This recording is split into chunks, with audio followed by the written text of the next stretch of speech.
Fala pessoal, sejam bem-vindos a mais um vídeo aqui do meu canal. Para quem ainda não me conhece, meu nome é Matheus Ornelas, sou jornalista e comentarista de esportes americanos.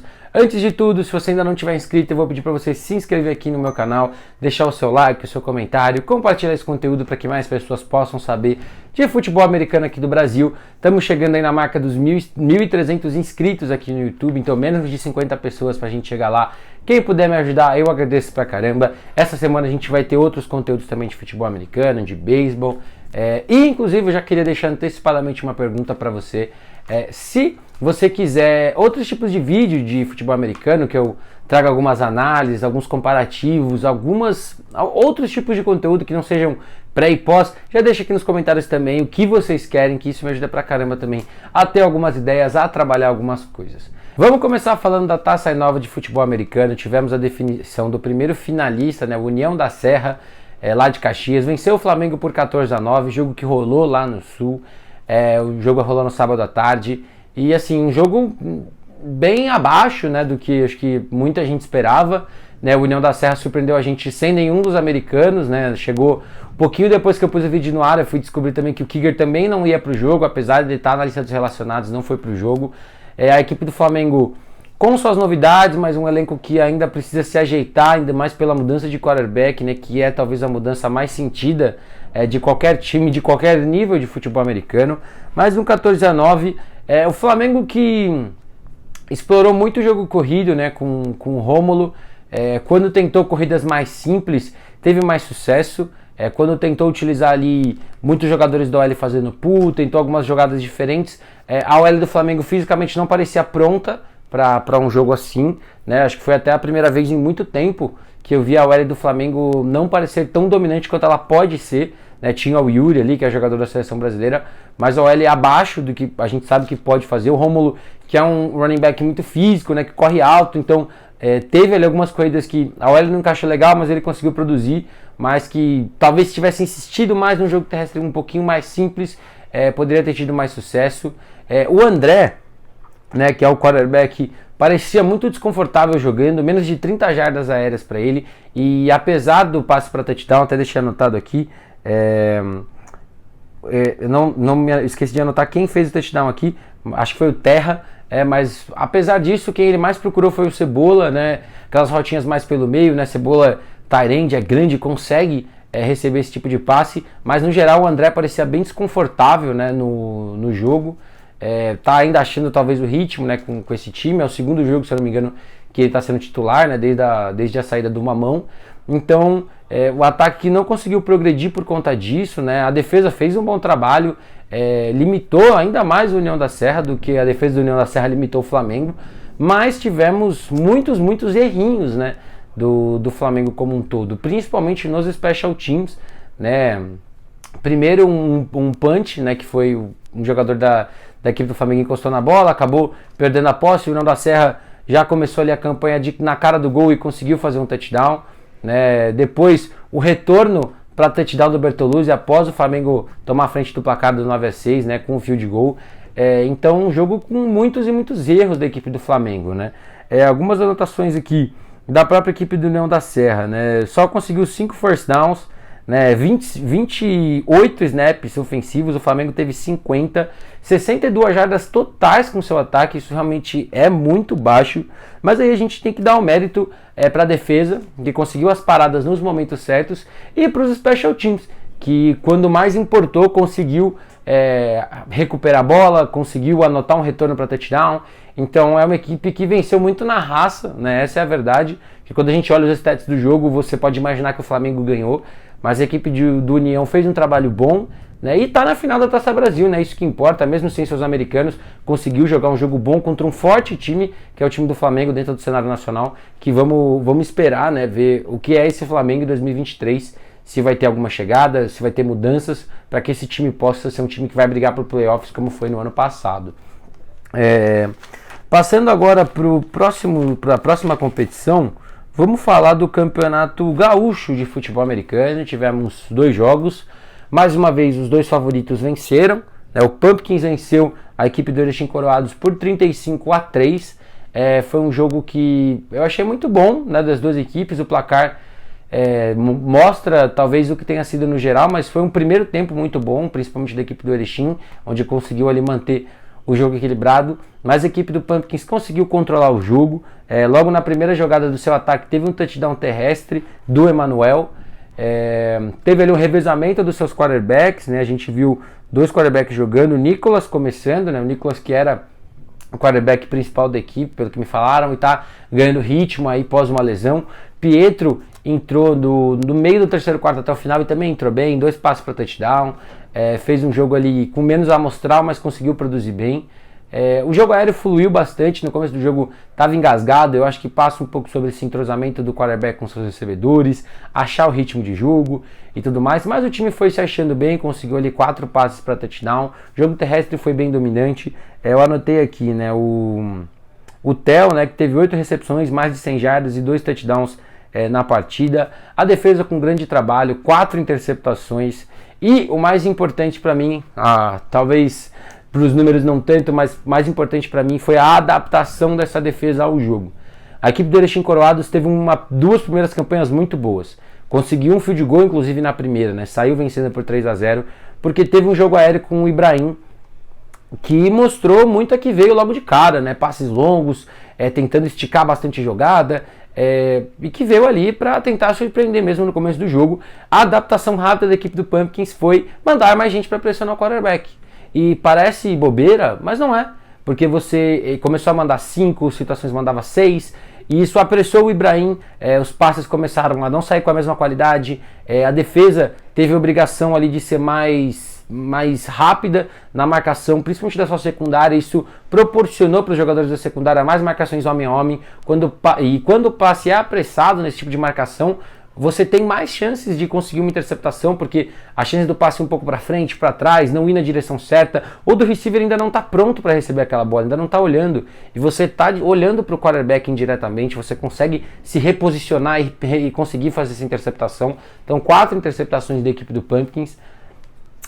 Para a equipe do Coroados, eu acho que é um pouco do que eu falei. Começou bem, né, teve 3 pontos, na segunda campanha também ofereceu uma resposta legal após o touchdown, mas progressivamente com o jogo não conseguiu fluir seu jogo aéreo, jogo terrestre também não funcionou. Quando tentou usar o Anthony, que era o outro quarterback, talvez o quarterback, o dual threat, o mais velocista, não conseguiu muita coisa. Talvez seja até uma coisa para os próximos jogos, tentar explorar mais o jogo terrestre com esse tipo de quarterback. O Ibrahim parece ser o titular absoluto, tem um bom passe, talvez precise controlar um pouco melhor. O ataque talvez tenha faltado essa mesma adaptação e ajuste ao que o Pumpkins fez, né? Talvez a defesa mostrou isso pra gente agora, então a gente vai fazer isso para tentar se recuperar. Mas encarou uma equipe muito forte também, que eu fiquei sabendo que o Pumpkins inclusive rodou muito dos seus jogadores de linha ofensiva reservas nesse jogo, que eu achei bem legal, porque o estadual é a hora para você fazer isso. Isso também proporciona uma boa competição, né? A equipe do Coroados teve ali momentos em que a DL conseguiu tackles for loss, conseguiu gerar pressão, conseguiu tornar a vida do quarterback adversário complicada, né? E eu acho que você consegue também testar muita coisa, né? Sem tirar método de titular ou de reserva, mas você consegue nivelar um pouco mais, e você precisa que seus jogadores reservas também tenham ritmo, porque chegar numa hora de um Brasileirão, ou quando pegar uma outra equipe como o Santa Maria Soldiers, se o seu left tackle titular, se alguém machucado é só ele, os reservas precisam ter ritmo, né? E a equipe do Coroados ofereceu sim, defensivamente ali para alguns jogadores uma boa competição. Mas eu acho que é muito isso, né? Um destaque do ataque também da equipe do Erechim Coroados foi o Jack César, receiver, né? Foi o cara mais acionado, velocista também, conseguiu produzir ali em alguns momentos, mas eu acho que a equipe tem aí espaço para melhorar, obviamente. Vai ter mais um jogo, foi a estreia da equipe do Coroados na temporada, e acabou estreando contra uma equipe mais forte também, mais condicionada, que era a equipe do Pumpkins. Indo para o outro jogo agora do Campeonato Gaúcho, a gente teve o jogo entre Santa Maria Soldiers e a equipe do Gravataí Spartans, 74-0 para a equipe dos Soldiers. Um jogo que fica até difícil da gente analisar, porque o placar fala muito do que foi esse jogo. A equipe dos Soldiers dominou em todas as fases, Douglas com 5 passes para touchdown, o ataque terrestre fluiu bem, mas nem precisou. Foi um jogo basicamente de mismatches, porque A bola, o Douglas recebia o snap e algum receiver já conseguia tirar na linha ali seu corner, ou talvez a formação do Spartans não ajustava para o que o Santa Maria queria fazer e vinham os touchdowns, entendeu? E isso é mérito da equipe dos Soldiers, né? Isso não tem nada a ver com o adversário, tem mais mérito do seu lado do que qualquer coisa. Também um trabalho muito bom de todos os receivers, porque assim, jogadas de corrida, jogadas de passes curtos, todos os recebedores dispostos a bloquear, fazer um trabalho sujo, que muitas vezes a gente vê receivers reclamando ou fazendo com má vontade, sabe? E o time fez isso muito bem. Teve um touchdown também de retorno de kickoff no início do terceiro quarto, para já talvez sacramentar de vez um jogo que já estava sacramentado. E para a equipe do Gravataí Spartans é complicado, porque fora algumas corridinhas bem pontuais, nada funcionou. O quarterback tinha um braço legal, mas ou não tinha muito tempo, ou não conseguia conexão porque não estava calibrado ainda. As três fases do time precisam de melhora. Eu acho que, mais uma vez, o placar vai falar muito sobre isso. De repente você aprender e se ajustar para quando você for jogar contra times tecnicamente mais habilidosos, né? Como a gente falou, os corners muito colados na linha, de repente você tentar afastar um pouco mais, tornar essa vida mais difícil de alguma forma, mas é aquilo, eu não sou treinador, não sei a realidade das equipes, mas eu acho que esse 74-0, o máximo que a gente pode falar para a equipe do Gravataí é um bom aprendizado, pegar o pouquinho que funciona daquele jogo terrestre, um retorno ou outro que o time conseguiu ali alguma coisinha, e levar para o próximo jogo. E para a equipe de Santa Maria eu acho que é isso, você tem que distribuir bem a bola, isso foi bom também, muita gente participou desse jogo, e seguir na caminhada, né, dentro desse campeonato gaúcho, né, o Soldiers para mim é favorito, e chegou aí, mostrou isso em mais uma partida. Indo agora para o nosso próximo jogo, vamos falar da Copa Nordeste de futebol americano. Tivemos 2 jogos, né, três estreias na verdade, né. Primeiro, Ceará Bulldogs contra o Caucaia Sabres, 18-8 para a equipe do Ceará. Um jogo que eu vou falar para vocês que foi bem complicado, um jogo com muita falta, muita falta. Os ataques sofreram demais para conseguir avançar. Quando avançava tinha falta. A chuva não ajudou nenhuma das duas equipes também. Teve muito bad snap, teve drop que com certeza o fator do campo atrapalhou, a chuva atrapalhou. E acho que o 18-8 retrata muito bem o que foi o jogo, né, para falar a verdade, né? A equipe do Bulldogs ali com o Wallace de QB não foi uma partida espetacular, longe disso, mas o Wallace tinha mais tempo, tinha talvez ali um pouco mais de condição para distribuir a bola. O jogo terrestre teve alguns momentos também que conseguiu encaixar, e com o passar do jogo você foi vendo isso um pouco mais, mas mais uma vez, muita falta que atrapalhou esse ataque. Mas uma coisa muito importante desse jogo é a gente falar dos special teams da equipe do Ceará, porque tiveram vários retornos com qualidade de punch, retornos que colocaram a equipe em posição para anotar um field goal. O time teve 2 field goals nesse jogo, então dos 18 pontos, 6 vieram por field goals. Eu acho que isso é ótimo, né? Mostra que você já está com o seu special teams bem trabalhado na primeira partida do ano. Mas assim, muita coisa para melhorar, a defesa fez um bom trabalho, cedeu um touchdown ali no passe do Caio, né? Mas que o jogador, o Bruno, que foi quem fez o touchdown e a conversão de 2 pontos da equipe do Caucaia, ele acabou tendo muito mérito, né? Contou com alguns bloqueios também, mas quebrou muitos tackles e foi pro touchdown, né? Então acaba não passando tanto pelo quarterback, né? Os quarterbacks também da equipe do Sabres, tanto o Anderson quanto o Caio, não fizeram um jogo muito bom. A equipe, quando eu falo sobre o efeito das faltas, né? A equipe do Sabres teve um touchdown anulado por falta, né? Então poderia ter feito a diferença, né? Porque foi no primeiro tempo. E assim, um jogo bem complicado. Eu acho que as duas equipes têm que olhar para muita coisa, mas principalmente para faltas. Eu não contei, mas foram muitas faltas. A gente via às vezes um passe muito longo e dava uns 10 segundos, estava voltando porque tinha tido alguma falta. Então, muita coisa dos dois times defensivamente para se olhar, sabe? Um 18-8, as equipes vão se encarar de novo, né? Se eu não estou confuso pelo desenho de como que é a conferência deles na Copa Nordeste, mas eu acho que vai ser um jogo, inclusive, que na volta, né, você ainda vai ficar dividido, porque era um jogo que, em detalhes, o Caucaia poderia ter, se não vencido, sido mais apertado. A equipe do Bulldogs poderia ter vencido por mais, se tivesse tido menos faltas. Então, em primeiro momento, eu acho que é isso. Muito cuidado com as faltas. e entender que você tem jogadores que podem produzir jogadas. Então, se de repente, pô, não tô tendo tempo para fazer passes longos e tudo mais, pô, vamos fazer passe curto, vamos chamar os receivers para bloquear um pouco mais, vamos tentar criar, vamos tentar usar esses jogadores para criarem, né? Porque e minimizar faltas. Acho que, infelizmente, eu relembrando esse jogo, olhando tudo que eu anotei aqui, eu só consigo lembrar das faltas. E como essas faltas fizeram um jogo difícil de ser assistido. Mas foi o primeiro jogo da temporada também. Então eu acho que essa parte disciplinar ela tem que melhorar, né? Mas o primeiro jogo foi bem abaixo das duas equipes. Indo para o segundo jogo, tivemos o jogo entre a equipe do Pirates e do Mariners, desenvolvimento, né? Develop. 28-14 para a equipe do Pirates, né? Duas equipes que são de desenvolvimento, né? Pelo que eu fiquei sabendo. Um jogo muito melhor do Pirates do que a gente viu contra a equipe do Caruaru. Gostei muito, né, do que eles mostraram. Para quem não sabe, eu sou um fã ofensivamente de formações mais pesadas, e a gente viu um time com 2 running backs, com tight end na linha, e explorando muito bem isso, não só o jogo terrestre, sabe? Situações de corrida com quarterback, situações de corrida com fullback, com receiver, play actions que funcionaram muito bem. Então eu gostei muito do que eu vi do ataque da equipe do Pirates nesse último jogo, né? O Michael Hayes foi quem começou o jogo, mas ele se machucou e saiu antes do final do primeiro tempo. Não consegui descobrir o nome do outro quarterback, mas também fez um jogo bem interessante no segundo tempo. Mas eu gostei muito do Michael porque ele é o modelo de dual threat que o FABR pede, né? Um braço bom, um braço forte, é um cara que pode correr com a bola.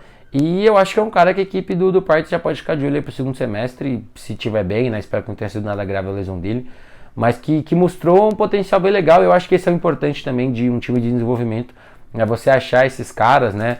A gente também teve o Jonathan Carvalho como running back, né? O time correu para 122 jardas e ele foi running back titular. Problema desse time, quase 100 jardas em faltas, né? Então também olhar para isso, assim como eu falei do último jogo, quase um campo de faltas que você deu para o seu adversário. E para a equipe do Mariners, né? Também 80 jardas em falta, então a Copa lá do Nordeste com muita falta esse final de semana. A defesa teve um bom trabalho, apesar dos 28 pontos, teve uma interceptação que foi retornada para o touchdown. A gente tem que olhar para muitas coisas, né? Que eu sempre falo, o time de desenvolvimento não foi feito necessariamente para vencer jogos. Então a gente vai ver erros normais, a gente vai ver fumbles como a gente viu, a gente vai ver drops como a gente viu, a gente vai ver jogadores um pouco perdidos, porque é normal. Se nos times principais isso acontece, quem dirá no desenvolvimento que tem menos oportunidades de jogar, menos chances de estar em campo. E eu acho que isso até fala um pouco sobre a defesa, né? O ataque não conseguindo ficar tanto em campo, né? Acaba tornando o jogo mais complicado, mas a equipe do Mariners deu o jogo, né? Ficou à frente por 2 momentos no placar, né? Então é um jogo interessante. O que eu fiquei sabendo é que infelizmente a equipe do Mariners já está eliminada por conta da derrota. Ainda vai jogar contra a equipe do Wolves, mas vai ser para cumprir tabela. Isso porque o primeiro critério de desempate obviamente é vitória, né? Então o Wolves tem uma, o Pirates tem uma e o Mariners não tem nenhuma, mas a equipe do Mariners tem o jogo, e o segundo critério de desempate é pontos sofridos. Então o Mariners já sofreu 28, o que já é mais do que a equipe do Pirates sofreu em 2 jogos.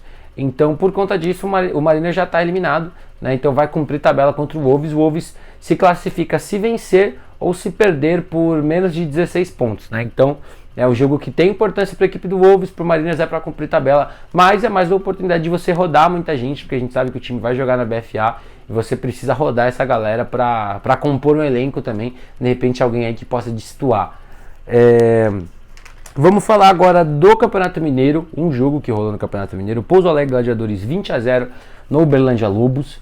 Estreia do Uberlândia, não jogava desde o final de 2019 e me surpreendeu. Foi um time que veio proposto a passar a bola, né, com o Iglesias.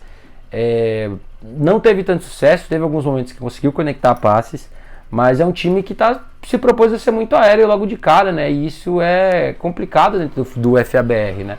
Não são muitos times que tem ali um quarterback que você confia, né, para você ser um time tão aéreo. E ele tem força no braço, né? Você vê que ele tem uma mobilidade para entrar no pocket, tentar estender jogadas. Teve algumas situações que conseguiu, mas também teve erros, né? Então a gente viu aí 3 interceptações, inclusive uma pick six da equipe do Pouso Alegre. Mas é um time que não jogava desde 2019, então você tem que tentar entender algumas coisas. No geral, foi um time que poderia até ter usado mais o jogo terrestre, né? No segundo tempo, quando tentou correr mais, conseguiu algumas coisas. A defesa fez um trabalho interessante, né? O Pouso Alegre trouxe de novo aquele estilo corrido com variações, corrida de wide receivers, rollouts dos caras, corrida pelo meio, um pouquinho de tudo que eu acho que a gente não conseguiu ver operar bem contra o Imperadores, mas que contra o Lobos a gente já viu um pouco melhor, né? Nem todas, né? Às vezes a defesa conseguia forçar boas paradas, mas é um jogo já melhor da equipe do Pouso Alegre, não só pela vitória, né? O Pedro teve 2 passes para touchdown, no segundo tempo o João assumiu, teve algumas jogadas boas, mas o Pedro voltou no final e teve um segundo passe para touchdown. A equipe consegue vencer, diminui faltas também, como a gente viu, tem falado bastante, muita faltinha besta nesses jogos que precisam ser eliminadas para que você consiga ter mais sucesso e suas campanhas consigam marchar. E defesa, como eu falei, saiu zerada, 3 interceptações, front gerando bastante pressão também, ainda mais quando você está encarando um time que quer passar muita bola. Seu front tem uma responsabilidade diferente, mas tão importante quanto quando você joga contra times que correm bem. E um time que arriscou 4 descidas em momentos talvez um pouco desnecessários, né? Teve uma conversão e uma não, né? Então talvez tomar um pouco mais de cuidado, né? De repente ali se naquela primeira o Uberlândia consegue pontuar em cima daquela 4ª descida, poderia se tornar um jogo mais perigoso. Então talvez também olhar para esses detalhezinhos, saber quando usar alguma coisa, né, para também não gastar trunfo, né? Porque a gente sabe que de situações de 4ª descida você pode tentar jogadas um pouquinho diferentes, né, para ter sucesso ou não. E o time arriscou 2, mas conseguiu a vitória e isso que importa para eles, né, obviamente. Falando agora da SPFL, para a gente fechar o nosso vídeo, foram 5 jogos nesse final de semana, o vídeo já tá grande, então vou tentar não me estender demais. Eu falo bastante de SPFL lá no Instagram, então para quem quiser conferir também, é só me seguir por lá. Vamos começar falando da Série Prata, a abertura da 3ª divisão, né, a 2ª edição, né, da 3ª divisão da SPFL. A equipe do Guarás Futebol Americano venceu a Ponte Preta Gorilas por 40-0. Né, como eu tinha comentado, Taveira voltou para esse ataque, para ser o quarterback desse time.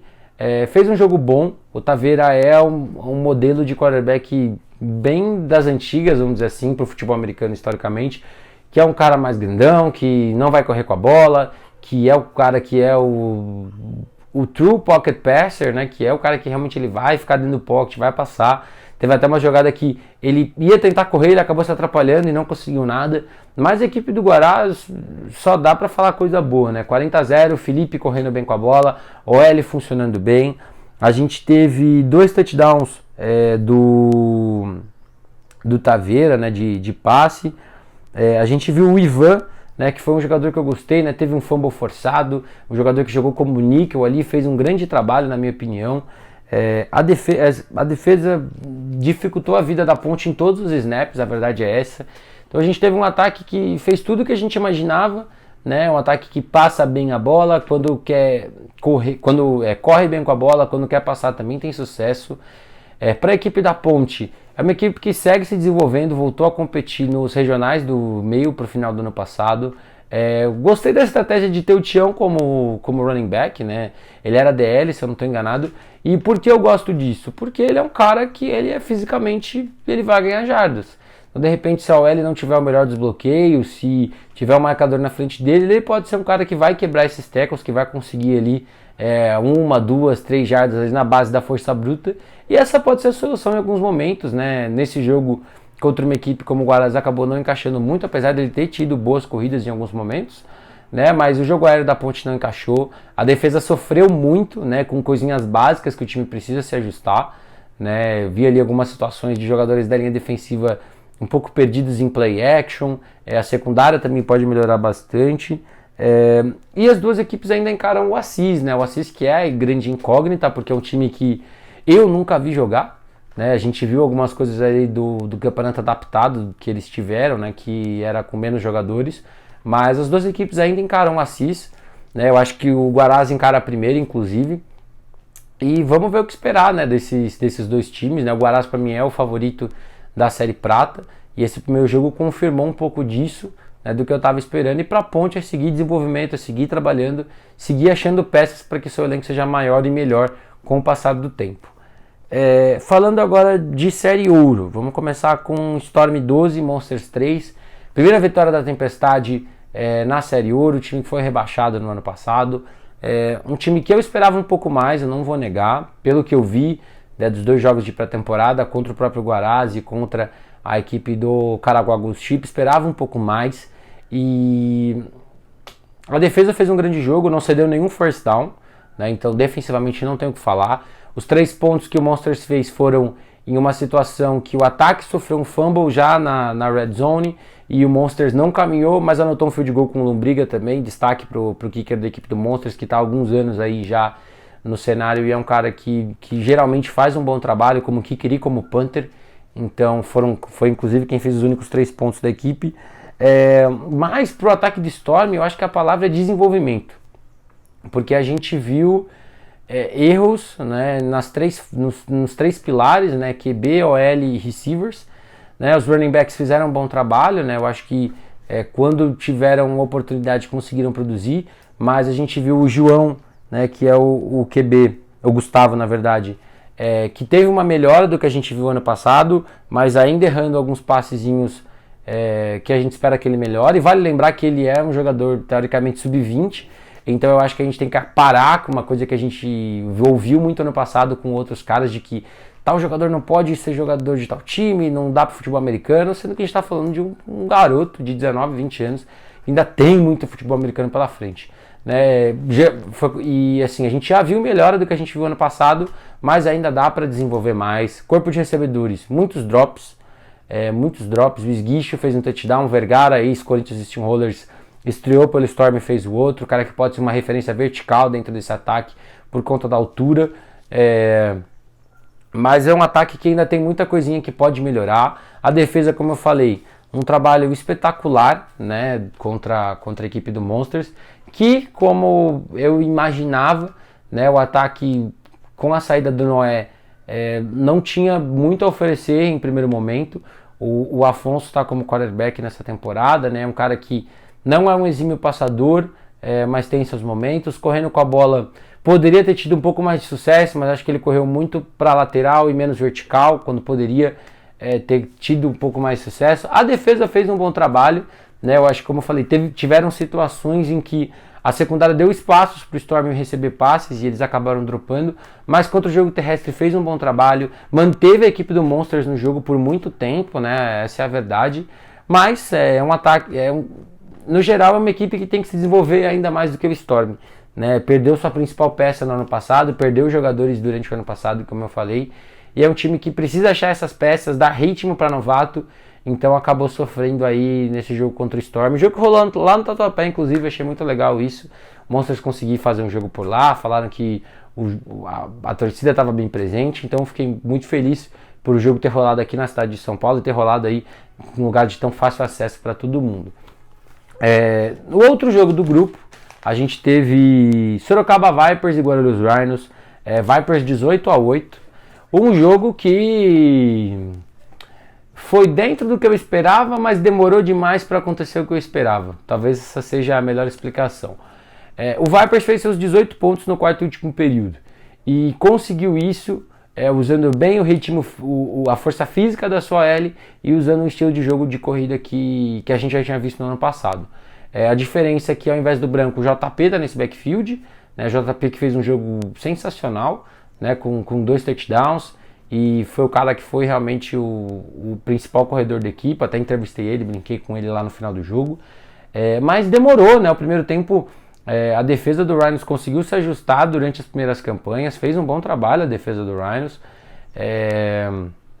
O ataque da equipe de Guarulhos também sofreu, né, de você ter um quarterback novo, né, novo no sentido de que o Stan ainda não tem a mesma sintonia com esses recebedores que ele talvez tivesse com os caras do principal, que talvez o Gui, que é o reserva imediato, tenha com esses caras do flag por conta do flag, né, o Gui que era o QB do flag no ano passado, né, então a equipe penou para conseguir se achar. A primeira pontuação do jogo foi num safety, né, em que o Rhinos chutou, o Lacra, receiver da equipe do Vipers, tentou retornar, acabou voltando para a própria endzone e sofreu 2 pontos. Conseguiu um touchdown com o Aires, né, que é o principal recebedor desse time. O Caravita apareceu muito bem. Tive o Magal também, que era um cara que eu não me lembro de ter visto ano passado, tendo boas aparições. O Ares teve o seu touchdown, teve uma batalha muito legal eu anotei aqui o nome do jogador, o Túlio, né? E o Ares teve TD, o Túlio teve interceptação. E foi um tipo de duelo que a gente às vezes fala pouco, mas foi muito legal. Receiver corner ali, muito interessante. Mas no geral, com o passar do jogo, né, principalmente no quarto e último período, o ataque do Vipers conseguiu encaixar aquilo que a gente imaginava. Gustavo foi se soltando, o Trevisan foi o receiver mais acionado, né? O Lacra também é um tipo de cara que eu gosto do estilo, até comentei com ele. É um cara que é alto, que tem um tamanho bom para a posição e que teve um touchdown anulado, né? Então é um cara que pode ser mais usado, pode ser ali melhor trabalhado nos próximos jogos. E tomar cuidado com os special teams também, né? Que ele acabou sofrendo safety. Mas é um outro receiver desse time que eu gosto bastante. A OL jogou bem. A defesa de Sorocaba fez um trabalho muito bom, né? O jogo terrestre do Rhinos encaixou muito pouco com o Ian, com o GG, né? O Stan teve 2 corridas ali. E vocês estão ouvindo meu cachorro latir, talvez ele discorde de mim. Mas a gente viu uma defesa jogando um estilo muito interessante, que é um estilo de 3-3, que está ficando cada vez mais famoso, né, vamos dizer assim, no FABR. Ou talvez eu esteja começando a olhar mais agora para isso. Mas um estilo de 3-3 que você pressiona com 4, com 5, você manda algum linebacker a mais, você manda alguém a mais, né, para dificultar o trabalho da linha ofensiva, né? E a linha ofensiva do Rhino jogou mal, né?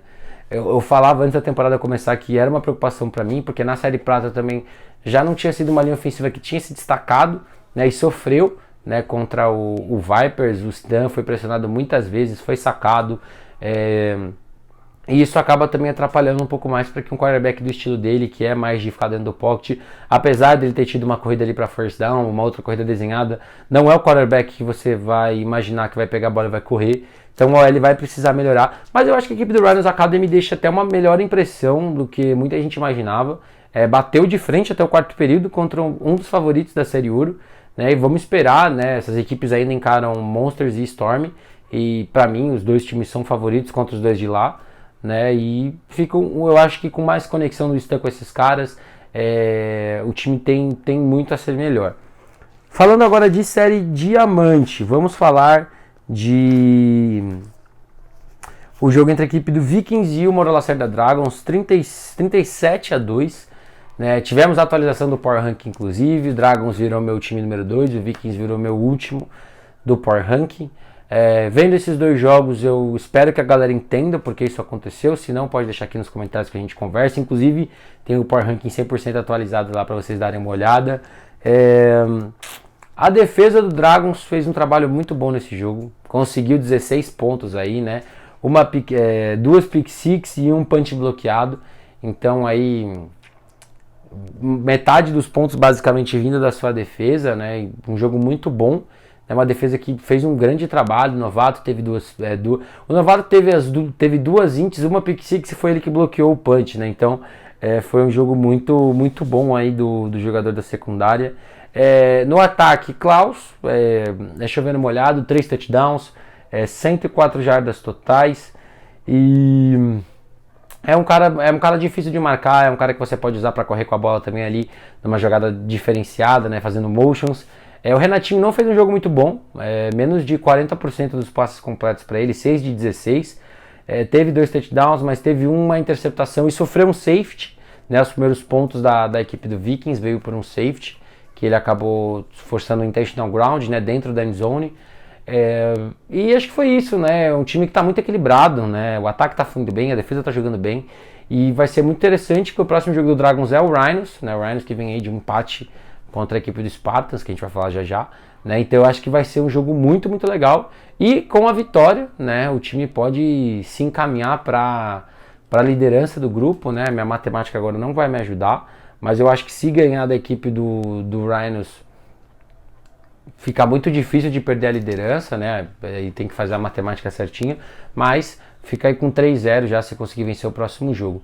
Para a equipe do Vikings, primeiro de tudo, não vai ter mais o Hummel, né? O Hummel foi para a Alemanha, foi para a equipe do Berlin Thunderbirds, né? Time da terceira divisão da Alemanha. Fiquei muito feliz pelo Hummel, né? Já falei um pouquinho sobre isso no Instagram durante a semana. Acho que é um menino novo, com muito potencial. E isso é uma coisa que a gente fala sobre trabalhar a base no FABR, desenvolver jogadores logo.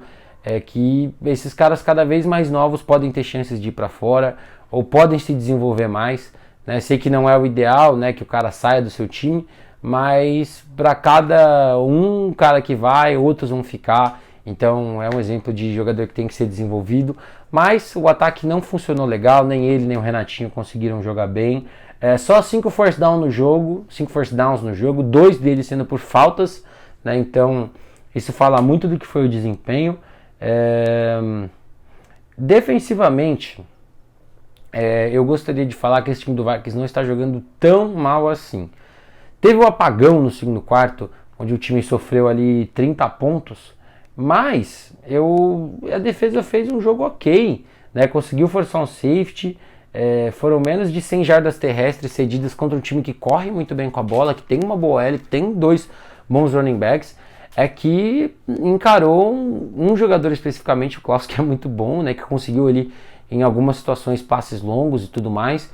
O ataque acabou cedendo muitos pontos também para a equipe do Dragons, então isso tem que ser levado em consideração, né? Mas no geral, eu acho que esse ataque do Vikings tem muita coisa para melhorar e a defesa tem bons flashes, mas acabou encarando 2 ataques muito bons nos primeiros jogos.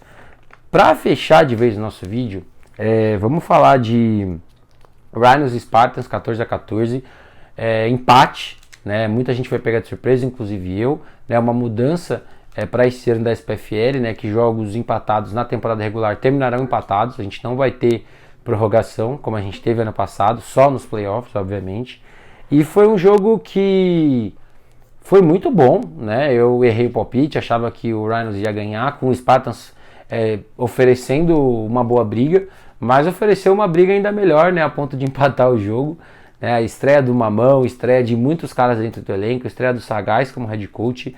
O Rhinos, que defensivamente fez um jogo muito bom. Cop foi uma senhora volta para esse time, né? Ele estava com o time em 2019 e voltou nessa temporada. Teve ali uma interceptação retornada para touchdown, um fumble recuperado. Essa defesa que também joga nesse conceito de 3-3, 3-4, que é muito bom, que tem funcionado bem. Mas com um ataque que não operou legal. O Catulo teve um jogo muito ruim. Nas primeiras 3 idas a Red Zones, nenhum ponto. 2 interceptações onde ele foi apressado. E isso leva para um outro ponto que eu falo, que é o baixo rendimento da SOL nesse ano.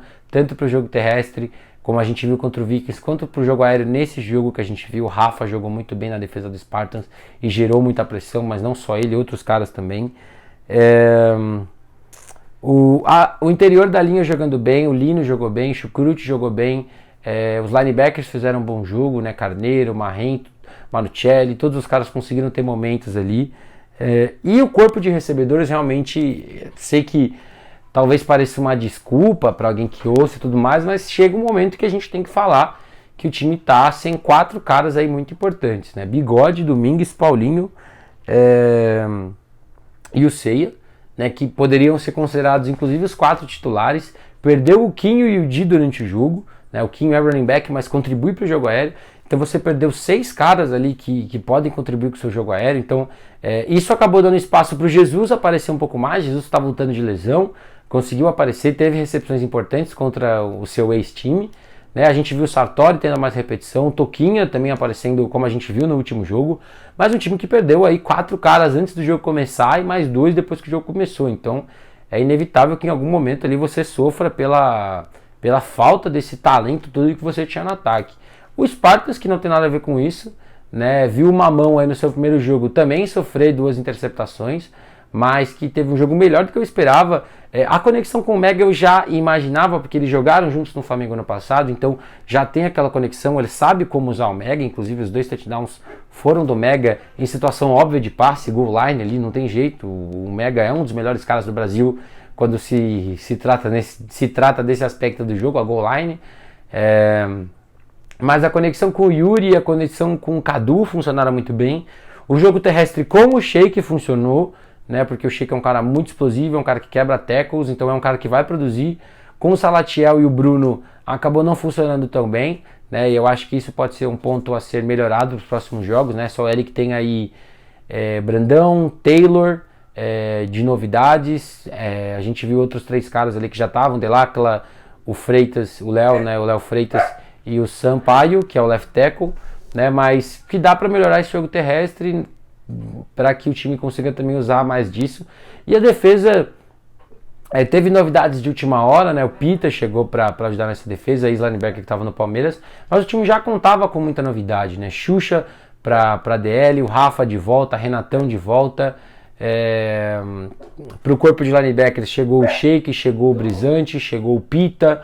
Então era um time que tinha muita novidade e também a gente tem que levar em consideração que eu acho que a gente viu, como que eu vou dizer, menos invenção de como gerar pressão. Né? O Igor, como a gente sabe, no ano passado era um cara que gerava muita pressão porque ele misturava muito o que ele ia fazer, quantos caras ele colocava na linha, quem ia pressionar, quem não ia pressionar. E tudo isso é bom, mas você abria buraquinhos para que ataques pudessem explorar. O que a gente viu nesse último jogo foi uma defesa mais consciente, talvez, mandando às vezes 5, mandando às vezes 6 caras, mas com 4 DLs que todos podem gerar pressão. Claro que o material humano também fala mais alto nessa hora. Quando você tem 4 caras, que os 4 podem gerar pressão, você não precisa variar a forma que você vai fazer. Você pode fazer um instante, você pode mandar um quinto cara, você pode, às vezes, uma vez ou outra a gente viu o Rafa dropava e algum linebacker entrava. Então a gente vê um pouco de variação, mas quando você tem 4 caras que podem dominar áreas adversárias, ótimo. A secundária fez um grande jogo, o Levi jogou bem, o André jogou bem, teve interceptação, fez uma batalha legal com o Toquinho recebeu um passe cedo, o André também teve uma pique, conseguiu fazer um jogo legal, né? Então 2 corners jogaram bem, e foi uma secundária que me surpreendeu. Foi como eu falei, o jogo passava por 2 aspectos, a secundária e a linha ofensiva. A linha ofensiva pode melhorar, né? O Mamão sofreu pressão, sofreu sacks, o jogo terrestre não fluiu tanto, mas a secundária conseguiu dar esse passo a mais e ajudou muito o jogo a acabar 14-14. E o Spartans ficou muito perto de ganhar, a verdade é essa. Se o Leleco não consegue aquele teco no final do jogo, a gente estaria comentando aqui uma vitória do Spartans por 20 ou 21-14. Bom, chega, né? O vídeo ficou enorme. Foram muitos jogos, obviamente, nesse final de semana, então isso acabou acontecendo mesmo. As próximas semanas eu acho que a gente não vai ter tantos jogos assim, então os vídeos vão ficar mais curtinhos, eu assim espero. E é isso, vamos ficando por aqui. Se você ainda não é inscrito, se inscreve aqui no canal, deixa o seu like, o seu comentário, compartilha esse conteúdo para que ele chegue até mais pessoas. Eu vou ficando por aqui e até a próxima.